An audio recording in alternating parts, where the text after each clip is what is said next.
Hello বন্ধুরা, welcome back to my channel. আমি তনুশ্রী, তোমাদের বন্ধু। আরও একটা নতুন দিনের নতুন ভিডিওতে তোমাদের সবাইকে জানাই স্বাগতম। আর আজকে হচ্ছে শিবরাত্রি, তাই জন্য পুচু আর আমি রেডি হয়ে বেরিয়ে পড়েছি শিবরাত্রি পুজোর জন্য বাজার করতে। তো তোমাদের সবাইকে জানাই শিবরাত্রির শুভকামনা। Happy Shivratri to all. সবাই শিবরাত্রি খুব ভালো করে এনজয় করো। তো আমি শিবরাত্রি সারাদিন কী করলাম আজকে সেটাই তোমাদের সঙ্গে শেয়ার করছি। এখন যাচ্ছি আমরা পুজোর জন্য বাজার করতে। তো একটু সকাল সকালই বেরিয়ে পড়েছি, দেখো এখনও রোদ আছে, না হলে বাজারে খুবই ভিড় হয়ে যাবে। পুজো শুরু হয়ে যায় তো মন্দিরের পাশাপাশি এই যে ফুলের এখানে তো আগে চলে এলাম ফুল নিতে। এটা মন্দিরের পাশেই একটা দোকান, তো বৃহস্পতিবারেও আমি এখান থেকেই ফুল নিয়ে আসি। আর আজকে শিবরাত্রি তো এখান থেকে ফুল নিতে চলে এসেছি। বেলপাতা নেবো বলে এই দোকানটাতে দেখছি, কিন্তু বেলপাতাগুলো এতই শুকনো শুকনো যে বেলপাতাগুলো নেওয়ার মতন নয়। অনেকক্ষণ ধরে দেখলাম যে বেছে বেছে নেব, তাও ঠিক পছন্দ হলো না। হলদে হলদে মতন হয়ে গেছে, তাও ভাঙা মতন। তো অন্য একটা দোকানেতে চলে গেলাম, দেখলাম এখানের বেলপাতাগুলো তবুও তার মধ্যে ভালো আছে, কিন্তু এইদিকে যে ঝুড়িতে রাখা আছে না সেগুলো একটু খারাপ খারাপ মতন। তো যেগুলো নতুন কাটছে আমি বললাম ওইগুলো থেকে দাও, তো নেবো। তাই জন্য বলার পরে তারপরেতে আবার এই ঝুড়িতে করে আলাদা করে দিল, না হলে তো ওরা সেই খারাপ খারাপ বেলপাতাগুলোই দিচ্ছিলো। তো পুজোতে দিতে ওগুলো একটু কেমন লাগে, তো বেছে এখান থেকে একটু ভালো দেখেই বেলপাতা নিয়ে নিলাম। কিন্তু ফুল তো এই কটাই দিয়েছে, তো ওই দিকের ফুলের দোকান থেকে ভাবছি আরও কয়েকটা ফুল নিয়ে নেব। তো এখানে আগে বেলপাতার পয়সাটা দিয়ে দিই। আর এই ফুলের দোকানগুলো না মন্দিরের সামনেই, তো মন্দিরের সামনেই যেহেতু, তো চলো মন্দির থেকেও একটু ঘুরে আসি। দেখো মন্দিরটা কত সুন্দর সাজিয়েছে, এটা একটা শিব মন্দির। তো আজকে শিবরাত্রি তাই জন্য এত সুন্দর করে সাজিয়েছে। আর বিকাল থেকেই সকালবেলা থেকেই তো এখানে জল ঢালা শুরু হয়ে যায়। যদিও এবারে শিবরাত্রিটা পড়েছে রাত্রিবেলা 8টা থেকে মনে হয় শিবরাত্রির টাইমটা পড়েছে। তো কিন্তু এখানে দেখছি সকাল থেকেই সবাই এরা জল ঢালতে শুরু করে দিয়েছে। আর মন্দিরে ভিড় তো দেখো, এখন বিকালবেলা এখন থেকেই মন্দিরে এত ভিড়। তো চলো একটু দর্শন করে আসি এসেছি যেখানে মন্দিরে, আর কত সুন্দর সাজিয়েছে দেখো। এই মন্দিরটাতে আগে একবার পুজো দিতে গিয়েছিলাম, কিন্তু এই মন্দিরটাতে না মেয়েদেরকে নাকি শিব ঠাকুরের মাথায় জল ঢালতে দেয় না। এখানে যে কোনো মন্দিরেতেই যেখানেতে ঠাকুরের প্রাণ প্রতিষ্ঠা করা আছে সেখানে মেয়েদেরকে জল ঢালতে দেয় না। দেখো সব ঘেরা আছে। তো এখানেতে গিয়েছিলাম, গিয়ে ফিরত এসেছিলাম। তো তারপর থেকে আর এই মন্দিরটাতে জল ঢালতে চাই না, ওখানে গেলে মন্দিরটা থেকে ঘুরে আসি। তো পুজো অন্য একটা মন্দিরে দিতে চাই। এরপরে চলে গেলাম দুধ নিতে। ঠাকুরের পুজো করবো যেহেতু দুধ তো চাই, তো দুধ নিতে গেলাম। আর পুজো এখানে পছন্দ করছে কী নেবে, চকলেট নেবে না কী নেবে, পাঁপড় নেবে, ওকে জিজ্ঞাসা করছি। ওর পছন্দ আর হয় না, এইটা নয় ওইটা। লাস্ট পর্যন্ত বলে বলে বুঝিয়ে তাকে জেমস দিয়ে দিলাম। তো জেমস নিয়ে তারপরেতে সে এলো। তো আমি নিয়ে নিলাম দুধ আর ফল। আমি আগের দিনই কিনে নিয়ে গেছিলাম, তো সব কিছু বাজার করা তো হয়েই গেল। আর রাস্তায় যেতে যেতে ওখানেতে আকন্দ ফুলের গাছ আছে, তো কিছুটা আকন্দ ফুলও তুলে নেব। তো চলে এলাম বাড়িতে। আর জামা কাপড়গুলোও শুকনো হয়ে গেছিলো, তো আশপাশ সময় ছাদ থেকে জামা কাপড়গুলো নিয়ে এলাম, নিয়ে এসে গুছিয়ে নিচ্ছি। তারপরেতে পুজোর জোগাড় করতে বসবো, তো তাড়াতাড়ি হাতের কাজগুলো আগে সেরে নিতে হবে। তো জামা কাপড়গুলো গুছিয়ে আগে রেখে দিই, তারপরে পুজোকে একটু খাইয়ে নেবো, খাইয়ে নিয়ে আর একেবারে পুজোর জোগাড় করতে বসবো। বাড়িতে চলে এলাম, আর এসে এই যে মালা করতে বসে গেছি। এখানে আকন্দ ফুলগুলো বিক্রি হয় না, তো এগুলো নিয়ে আসতে হয়। রাস্তায় দেখলাম অনেক জায়গায় গাছ হয়েছিল, তো সেখান থেকে তুলে নিলাম। আর ধুত্র ফুল পাইনি, এখানে কোথাও ধুত্র ফুলের গাছ নেই, ধুত্র ফুলটা পাইনি, চলে নিয়েছি।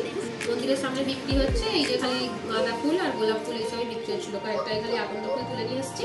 আর ওখান থেকে বেলপাতা নিলাম, যেখানে বেলপাতা বিক্রি হচ্ছে ওখানে ফুল নেই, 3টে-4টে করে ফুল দিচ্ছে, কি করে হবে। আবার আলাদা একটা দোকানটা থেকে ফুল নিলাম। প্রথমে দোকানটাতে ঢুকলাম, বেলপাতাগুলো এখানেতে একদম শুকনো শুকনো মতন, আর একটা দোকানেতে গিয়ে টাটকা মতন ছিল ওই বেলপাতাগুলো। এই মালা করতে বসছি, এই যে একটু হয়েছে। মন্দিরে যাবো, একটু বড় করেই মালাটা চাই, কিন্তু বেশি আকন্দ ফুল নেই, এই কয়েকটাই আছে, অনেকটা বড় হয় দেখি। আর এইটা বাড়ির ঠাকুরের জন্য একটা ছোট্ট করেছি, এই যে এইটুকু আকন্দ ফুলের মালা। আর এইটা মন্দিরেতে নিয়ে যাবো বলে একটু বড় দেখে করছি, অনেকটা হয় দেখি, যেরকম হয় সেরকমই নিয়ে যাবো। চলো আমি মালাটা করে নিই। আর ওই মন্দিরটাতে গেলাম, ওই মন্দিরটাতে পুজো করতে দেয় না। এক বছর গিয়েছিলাম, জল ঢালতে গেছিলাম, তো ওখানেতে জল ঢালতে দেয় না। ওরা কি এখানেতে বলে যে মন্দিরটা আর কি ঠাকুরের প্রাণ প্রতিষ্ঠা করা থাকে, তো সেখানেতে মেয়েদেরকে জল ঢালতে দেয় না। তো খুব সুন্দর করে সাজায় এই মন্দিরটাতে, কিন্তু ওখানে জল ঢালতে দেয় না। এক বছর গিয়ে ফিরত এসেছিলাম, তো তারপর থেকে অন্য একটা মন্দিরে যাই। তো রাত্রিবেলা ওইখানেই মন্দিরটাতে যাবো। রাত্রিবেলা তো পুজো করেছে, 8টার সময় করে মনে হয় মুহূর্ত চালু করছে। তো 8টার সময়, 8টার পরে তারপরে পুজো করতে যাবো, পুজো দিতে যাবো। একটা আগে পুজো করে তারপরে পুজো দিতে যাব। মালাটা করে নিই এখন। মালাগুলো বানানো হয়ে গেছে, তো পুজো করতে এখন একটু টাইম আছে, তো রান্নার কিছুটা জোগাড় করে রাখি, নাহলে দেরি হয়ে যাবে। ভাবো 8টা সাড়ে 8টার সময় পুজো দিতে যাবো, তারপরে তো মন্দিরে যদি ভিড় থাকে, মন্দিরের ভিড় তো থাকবেই আজকে, তো ভিড় থাকবে, এসে রান্না করতে অনেকটা দেরি হয়ে যাবে, তো কিছুটা রান্না করে রেখে যাবো। শিবরাত্রি আজকে তো লুচি করবো, তাই জন্য ময়দাটা মাখিয়ে রাখছি, আর এদিকে ঘুগনির কড়াইটা সেদ্ধ বসিয়ে দিয়েছি। আর ভাবছি দুটো বেগুন ভাজা করবো, দেখি কতটা কি করতে পারি, যতক্ষণটা টাইম হয়ে করবো। তারপর ওদিকে পুজোর জোগাড় করতে হবে। আর ভাবছি মিষ্টি কিছু করবো, সুজি না হলে সিমই কিছু একটু করবো। সকালবেলা ওদেরকে ভাত করে দিয়েছিলাম।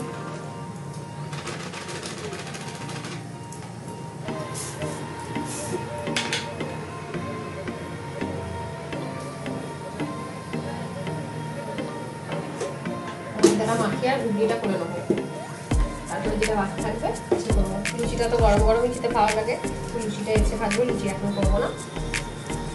আর বাকি দেখি কতটা কি করতে পারি।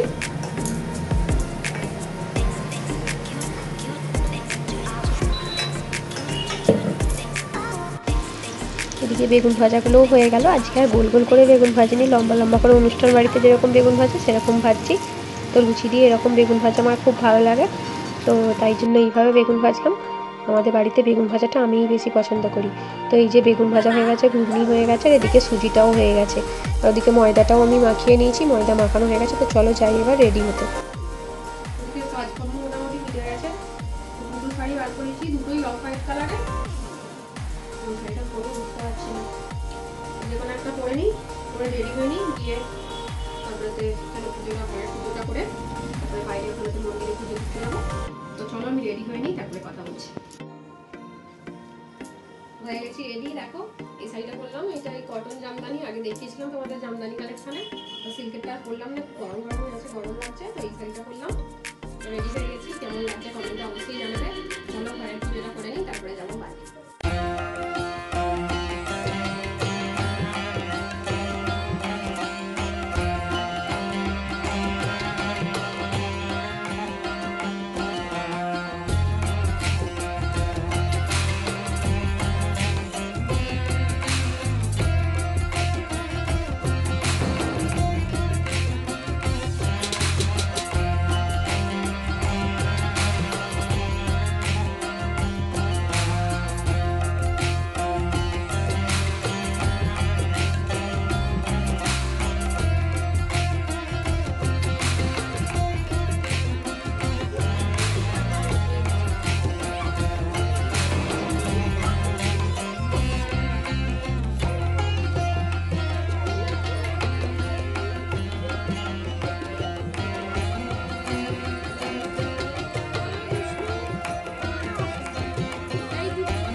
পুজো দিয়ে চলে এলাম বাড়ি। তো সব কিছু তো করেই রেখে গেছিলাম। এই যে লুচিগুলো ভেজছি, তেলটা গরম চাপিয়ে দিয়েছি, তো লুচিগুলো ভেজে তারপরে খেতে বসবো। ও কাজ থেকে চলে এসছে বাড়ি।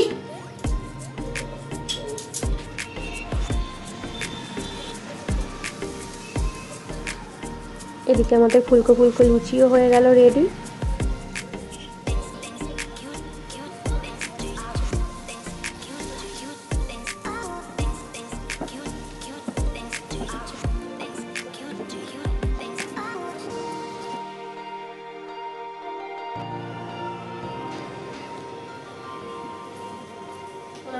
রান্না হয়ে গেছে, কেন পুজো করলাম, প্রসাদ দেওয়া হয়নি, প্রসাদ লুচি করতে চলে গেছি।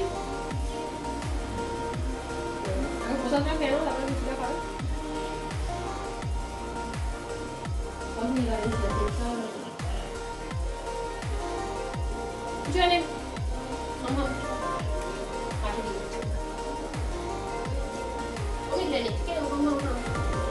চলো আজকের ভিডিওটা আমি এখানেই শেষ করি। যদি ভালো লাগে তো লাইক শেয়ার আর কমেন্ট করবে, নতুন হয়ে থাকলে সাবস্ক্রাইব করে দেবে।